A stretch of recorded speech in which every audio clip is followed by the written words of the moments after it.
मृत्युंजय. लेखक शिवाजी सावंत. भाग 19.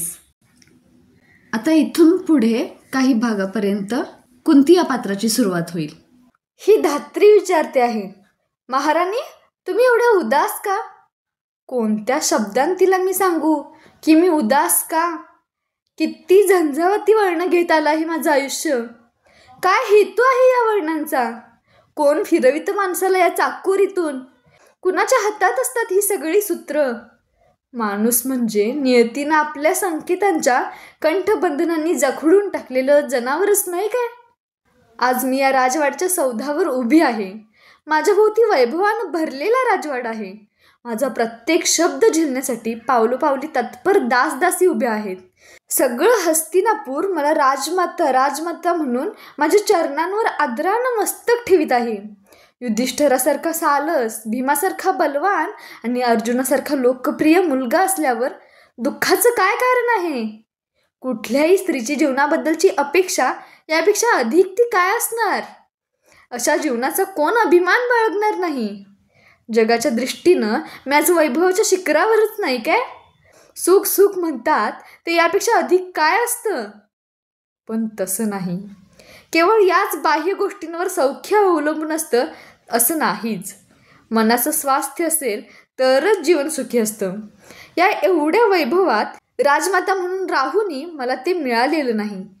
केवळ एकाच अनिवार्य घटनेच्या विरूप उंदरानं माझ्या जीवनाचं राजवस्त्र गेल्या अनेक रात्री कुरतडलं आहे. जेव्हा जेव्हा मी सौधावर अशी उभी राहून ते राजवाड्याचं समोरचं भव्य महाद्वार पाहते तेव्हा तेव्हा माझं मन वावटळीत सापडलेल्या वाळक्या पानासारखं भरकटत भरकटत असंच दूर कुठंतरी उडून जातं. गेल्या 4 तपाच्या प्रवासाची भ्रमंती करून मगच ते देहाच्या पिंजऱ्यात येतं. गेल्या 4 तपांचा काल. या दीर्घ 4 तपांत ही कुंती म्हणून किती दिवस जगली? एकही दिवस नाही. चांगला 50 वर्षांचा काल. पण किती कृपण आणि चेंगट. या 50 वर्षांत त्यानं कुंतीला कुंती म्हणून जगण्यासाठी कधी एकही दिवस दिला नाही. गेली 50 वर्ष माझ्या गळ्यात विविध रंगी निरनिराळ्या गोंडस नावांचे पट्टे घालून कालानं मला नुसतं गरगर फिरवलं आहे. हवं तसं आणि हवं तिकडे. माझ्या मनात भरलेल्या आकाशातून गत जीवनातील आठवणींचा पाऊस अनेक धारांनी कोसळू लागला. कधी कधी तो एवढा मुसळधार पडतो की त्याच्या संतत माऱ्यानं माझ्या शरीराची आता चाळण तर होणार नाही ना, अशी मला भीती वाटते. काय काय घडलं या 4 तपांत? छे, सांगण्यासारखं काय आहे त्यात? माझ्यासारख्या शस्त्रांनीला तरी ते सांगावं असं कधीही मनापासून वाटत नाही. पण मन हे विचित्र असतं. त्याला आवरण्याचा प्रयत्न केला की ते जास्त अनावर होतं. या 4 तपांत मी 3 सरळ सरळ वेगवेगळ्या कुंतींचं वेगवेगळं जीवन जगले. एकीची दुसरीशी थोडीसुद्धा कुठंही तुलना होत नाही. एकीचं दुसरीशी थोडंसुद्धा साम्य नाही. या 3 कुंती भिन्न आहेत. कधी कधी त्या एकमेकांकडे टक लावून पाहतात. अनोळख्यासारखं एकमेकींना विचारतात, तू कोण? कोण तू? तू ग कोण? या सौधावर उभं राहिलं की दूरवर गंगा दिसते. तिचं ते वळणदार पात्र पाहिलं की मला मथुरेची आठवण येते. माझ्या बालपणाची आठवण येते. तिथं यमुनेकाठी मथुरेत माझं बालपण गेलं. हो, अक्षरशः गेलंच. तोंडातून एकदा बाहेर पडलेल्या शब्दासारखं ते कधीच परतून माझ्याकडे आलं नाही. त्याच्या स्मृती आज अजूनही माझ्या मनावर आहेत तशाच कोरलेल्या आहेत. बालपण म्हणजे गोल मोहक गिरक्या. बालपण म्हणजे उंच उंच लाटा. बालपण म्हणजे स्फटिकासारखे शुभ्र धवल रंग. तिथं खोट्या प्रतिष्ठेचे मुखवटे नसतात. तिथं एकमेकांना पाण्यात पाहणारी असूया नसते. भावी आयुष्याचं वाळवंट तुडविताना घायाळ होऊ पाहणाऱ्या जीवासाठी पूर्व तरतूद म्हणून निसर्गानं निर्माण केलेला शीतल पाण्याचा तो एक चषक असतो. आजही मला माझं मथुरेतलं ते बालपण आठवलं की वाटतं, कशाला मी मोठी झाले? कशाला महाराज शत्रुघ्नांच्या या पुण्यपावन नगराबाहेर पडले? मथुरेतल्या त्या राजवाड्यासमोरच्या उद्यानातल्या फुलपाखरामागे धावणारी पृथा, यमुनेतल्या पाण्याशी खेळणारी पृथा, सूर्यदेवांना अर्पण करण्यासाठी बकुल फुलांची माला गुंफणारी पृथा, किती निरामय आणि निरागस होती ती पृथा. पृथा होय, पृथाच. लहानपणी मी मथुरेत पृथा म्हणून वाढले. माझ्या प्रेमळ पित्याच्या, मथुरेचा राजा शूरसेन यांच्या मायेच्या सावलीत कष्टाचा किंवा दुःखाचा कधी एक प्रसंगही मजवर आला नाही. नावांप्रमाणेच ते शूर होते, बाहुबलानं आणि मनाच्या खंबीर निर्धारानं. यदुवंशाचं भूषण होते ते. मला त्यांचा नेहमीच अभिमान वाटतो. त्यांच्या स्मृतीनं राजवाड्याच्या तटासारखी त्यांची भव्य मूर्ती डोळ्यांसमोर उभी राहते. त्यांनी माझा कोणता हट्ट पुरविला नव्हता. एकदा तर मला स्पष्ट आठवतं, मी त्यांच्याजवळ मला एक धनुष्य द्या असा विचित्र आग्रह धरला. त्यांना आश्चर्य वाटलं. ते म्हणाले, मुलीला धनुष्य काय कामाचं पृथे? मुलींनी फुलं मागावीत, सोन्याचे अलंकार मागावेत. पण त्यांचं मी काहीच ऐकून घेतलं नाही. शेवटी त्यांनी निरुपायानं मला एक धनुष्य आणून दिलं. आकाशातल्या लुकलुकणाऱ्या तारका जरी त्यावेळी कुणी माझ्या हातात सागरगोटी म्हणून ठेवल्या असत्या, तरी सुद्धा मी माझ्या हातातील ते धनुष्य त्याला दिलं नसतं. ते हातात पडताच मी उड्या मारीतच राजवाड्यासमोरच्या उद्यानात गेले. कितीतरी वेळ मग मी या झाडावर त्या झाडावर असे उगीच बाण सोडीत बसले होते. पण बकुळीच्या झाडावर बासलेली एक पत्ररथ पक्षिणी मला सारखी सतावीत होती. ती एकसारखी ओरडत होती, त्यामुळे माझे लक्ष तिच्या ओरडण्याकडे जात होतं. बाण नीटपणे सुटतच नव्हते. मला तिचा अतिशय राग आला होता. माझ्या मनात एक मजेदार विचार त्यावेळी चमकून गेला. अचूकपणे मला जर हवा तसा बाण सोडता आला असता, तर एक बाण त्या पत्ररथ पक्षिणीच्या चोचीत मारून मी तिचं ओरडणंच बंद केलं असतं. एके दिवशी संध्याकाळी नेहमीप्रमाणे मी वाड्यासमोरच्या उद्यानात खेळत होते. चंद्रिका नावाची एक दासी जवळच पूजेसाठी लागणारी निवडक फुलं खुडत होती.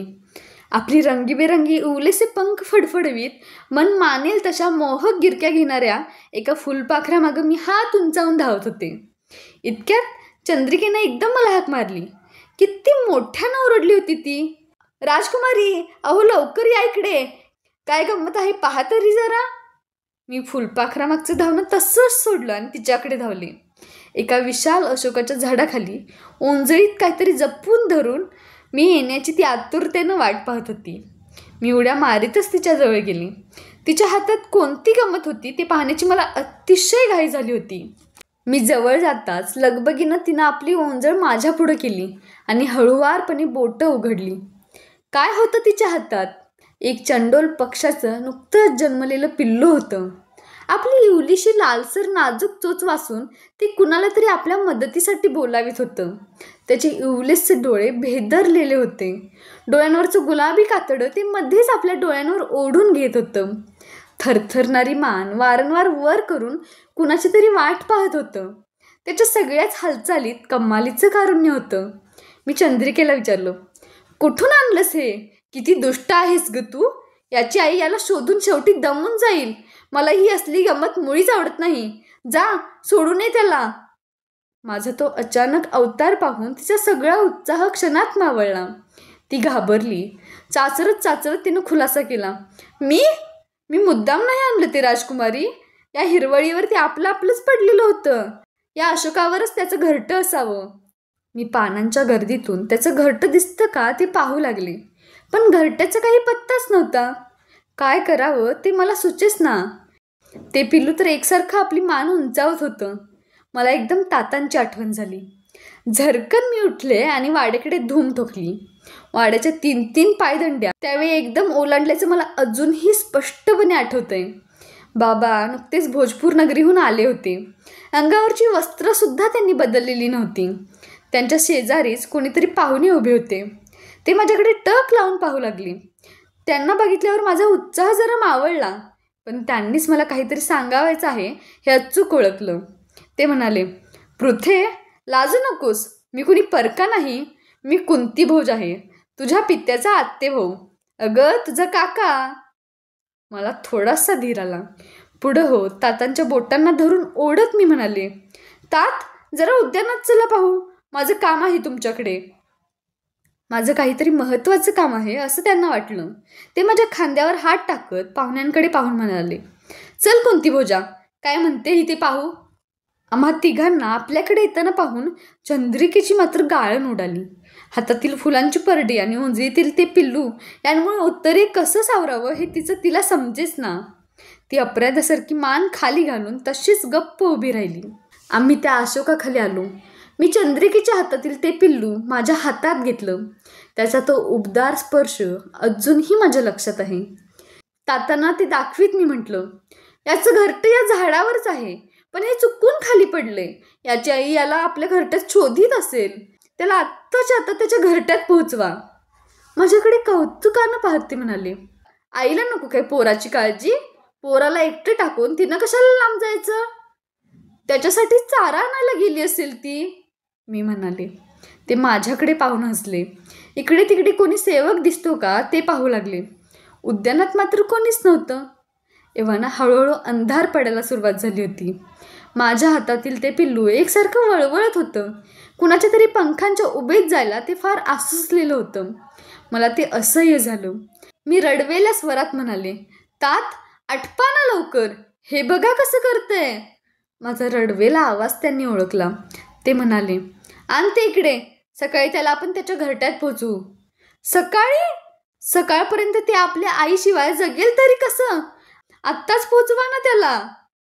माझ्याजवळ येत समजावणीच्या स्वरात ते म्हणाले, असं काय करतेस वेड्यासारखं पृथ्वी? इथं कोणीच सेवक नाही या घडीला. आत्ताच त्याला कसं घरट्यात पोहोचवता येईल? तू तुझ्या मऊ शय्येत ठेव आजची रात्र. त्याला दाना पाणी घाल. सकाळी आपण त्याला त्याच्या घरट्यात घालवू. हां, तुम्ही इथं असताना सेवक कशाला पाहिजेतात? याला जर आत्ताच्या आत्ता घरी पोहोचवलं नाहीत तर मग मीही वाड्यावर येणार नाही. याला घेऊन अशीच या अशोकाखाली बसेन रात्रभर. तात कुंतीभोजांना म्हणाले, कसं समजवायचं या पोरीला? फारच हट्टी आहे. ते म्हणाले, शूरसेना, तू मथुरेचा राजा असलास तरी त्याचं या निरागस पोरीला काय? ती तुझ्यापुढं असाच हट्ट धरणार. माझ्याजवळ येत ते मला म्हणाले, आण मुरी ते पिल्लू, मी पोहोचवितो त्याला त्याच्या आईकडे, मग तर चालेल. ते माझ्या हातातील पिल्लू घेऊ लागले. एवढ्यात बाबा पुढे झाले. माझ्या हातातून ते पिल्लू हळुवारपणे आपल्या हातात घेत म्हणाले, कुंतीभोजा, तो अभ्यागत म्हणून आला आहेस. इथं मी असताना तू या झाडावर चढणार की काय? मग मला मथुरेचा राजा कोण म्हणेल? पृथ्वीचा पिता कोण म्हणेल? तातांनी उत्तरी आणि चढाव काढून हिरवळीवर ठेवले. झपाझप पावलं उचलीत ते अशोकाच्या बुंध्याजवळ गेले. खारोटीसारखे ते वर चढले.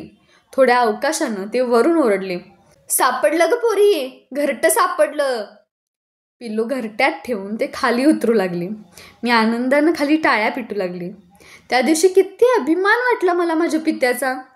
तातांनी सांगितलेला कोणता शब्द कधीही मोडायचा नाही असा निर्धार मी करून टाकला. शेवटी अगदी खाली येताच त्यांनी पटकन उडी मारली. तशी माझ्या मनातली शंकेच्या एका बेडकुळीनं उडी मारली. पुढं होत मी त्यांचा हात धरून त्यांना लगबगीनं विचारलं, पण तात, ते त्याच पिल्ल्याचं घरटं होतं ना? माझ्या खांद्यावर हात ठेवीत ते म्हणाले, वेडे, एवढंही समजत नाही होय मला? त्या घरट्यात तसलीच आणखी 5 पिल्लं होती की. धुसर संध्याप्रकाशात आम्ही परत राजवाड्यात आलो. शूरसेन, मोठी गोड आहे मुलगी तुझी. भोजनगरहून अभ्यागत म्हणून आलेली महाराज कुंतीभोज माझ्या मस्तकावरून ममतेनं हात फिरवीत बाबांना म्हणाली. त्या रात्री स्वप्नात मला ते पिल्लूच एकसारखं दिसत होतं. दुसऱ्या दिवशी तात आणि महाराज कुंतीभोज परत भोजपूर नगरीला जाण्यासाठी रथात बसले. येताना नीलकमला आणा असं तातांना सांगण्यासाठी मी गेले तेव्हा ते म्हणाले, चल पृथे, तुलाही भोजपूरला जायचं आहे. मी आश्चर्यानं त्यांच्याकडे पाहू लागले, कारण मथुरा सोडून मी कुठंच आणि कधीही बाहेर गेले नव्हते. आजच पहिल्या प्रथम तात मला आपल्याबरोबर ये असं म्हणत होते. भोजपूर नगरी कसली आणि कुठं आहे ते मला माहीत सुद्धा नव्हतं. मी गोंधळून तशीच उभी राहिले.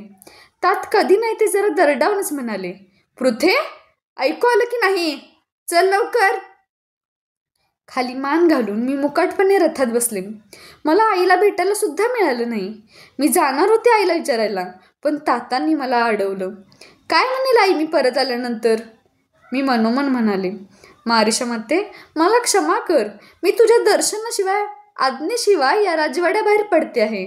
मथुरेबाहेर जाते आहे. यमुनेला सोडते आहे. उद्यानात फुलझाडांना पाणी पाजणाऱ्या चंद्रिकेनं मला हात उंचावून निरोप दिला. राजकुमारी कुठं चालला तसं तिला विचारायचं होतं, पण ती दासी होती. आपल्या महाराजांसमोर येऊ शकणार नव्हती. 10 दिवसानंतर आम्ही भोजपूरला आलो. ती वेळ संध्याकाळची होती. नगर तसं छोटंच पण टुमदार होतं. मला ते आवडलं. मला वाटलं होतं की राजवाड्याच्या महाद्वारात तिथं राजस्त्रिया आमचं ओवाळून स्वागत करतील, कारण मथुरेत आमची तशी प्रथा होती. पण भोजपुरात एका साध्या दासीनंच आम्हाला ओवाळलं. मला ते थोडंसं विचित्र वाटलं. आम्ही महाद्वारातून आत प्रवेश केला. मला राजवाड्यासमोरची प्रशस्त भव्य मोकळी जागा आवडली. केवळ एका कोपऱ्यात एक छोटंसं उद्यान होतं. बाकीची सगळी जागा मोकळी होती. वाडाही छान होता. त्याचं तोंड पूर्वेकडे होतं. मोकळी जागा म्हणजे सैन्याच्या संचलनासाठी ठेवली होती. 8 दिवस भोजपूर नगरात केव्हाच गेले. माझं मन परत मथुरेकडे ओढ घेऊ लागलं. मारीच्या मातेची वारंवार आठवण होऊ लागली. 9व्या दिवशी मथुरेला परत जाण्यासाठी बाबांनी रथ तयार ठेवायला सांगितलं. माझं मन मथुरेच्या आठवणी काढू लागलं. आता आपण परत मथुरेला जायचं म्हणून मी हुरळून गेले होते.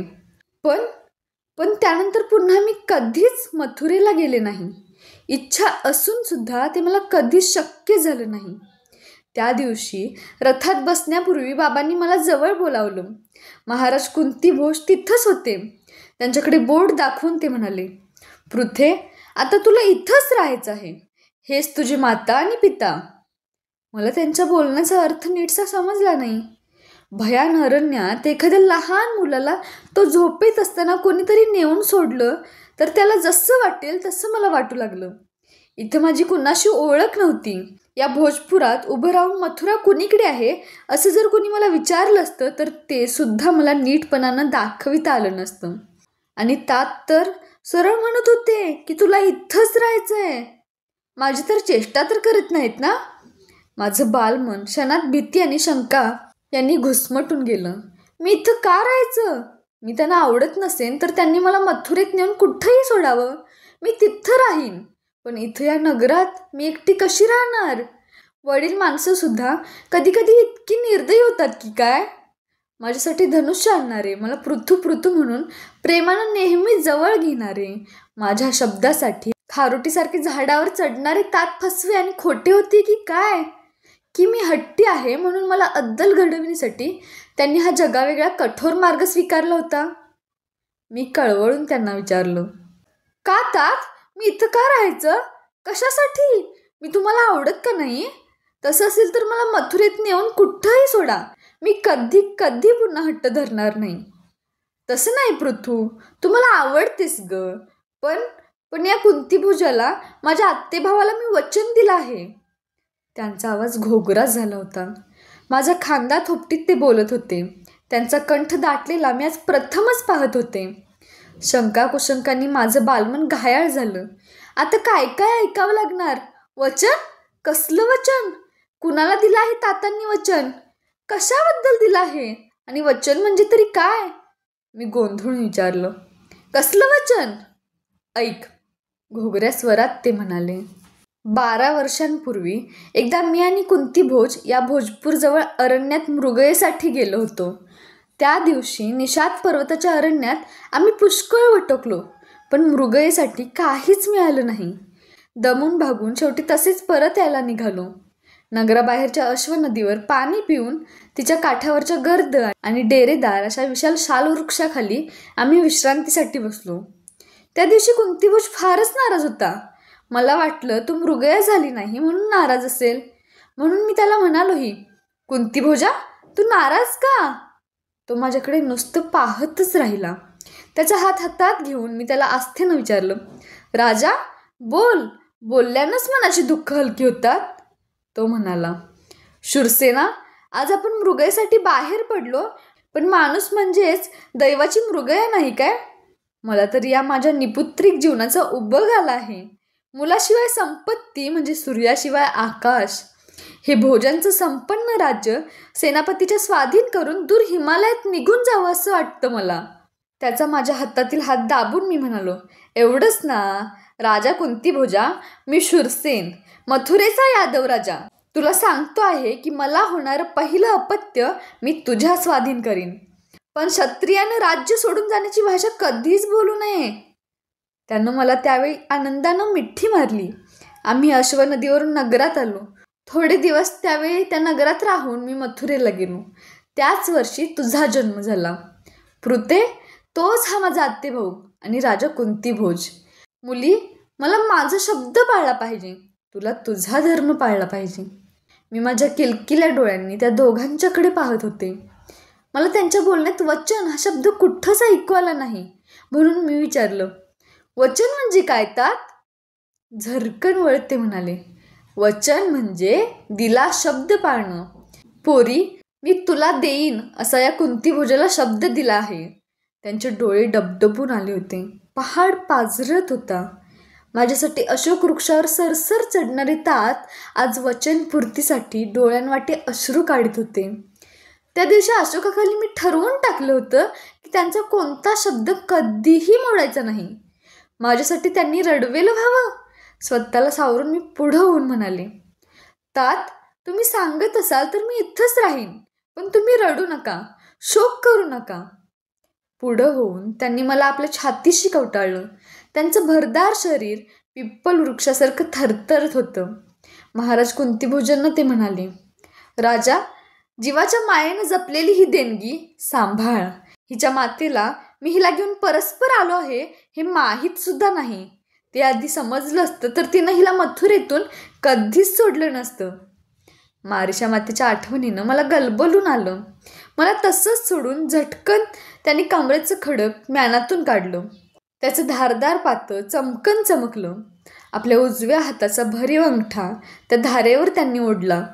रक्ताची एक लाल भडक रेषा त्यांच्या भरगच्च अंगठ्यावर क्षणात उभी राहिली. ती त्यांनी माझ्या कपाळाला लावली. त्याचा तो गरम स्पर्श अजूनही माझ्या लक्षात आहे. खडक म्यानात ठेवून माझा चेहरा ओंजळीत घेऊन ते म्हणाले, लक्षात ठेव पृथे, तू एका क्षत्रिय राजाची मुलगी आहेस. हे कधीच विसरू नकोस. विसरणार नाहीस ना बाळ? वाकून त्यांनी माझ्या मस्तकाचं एकदा दीर्घ अवघ्राण केलं. त्यांनी लावलेला रक्ताचा टिळा त्यांच्याच ओठांनी पुसटला गेला. त्यांच्या डोळ्यांतून अश्रुबिंदू घरंगळून दाढीत मिसळले. झटकन ते वळले आणि झपझप चालत रथात चढले. हातातील आसोडाचे त्यांनी घोड्यावर सपासप कोरडे ओढले. रथ उधळला. धूळ उडू लागली. माझं छोटं मन बावरलं. हात उंचावून पुढं मी ओरडले, तात, थांबा. महाराज कुंतीभोजांनी पुढं होत मला आवरलं. ते म्हणाले, मुली, क्षत्रिय एकदा निघाले की कधीच मान फिरून मागं वळून बघत नसतात.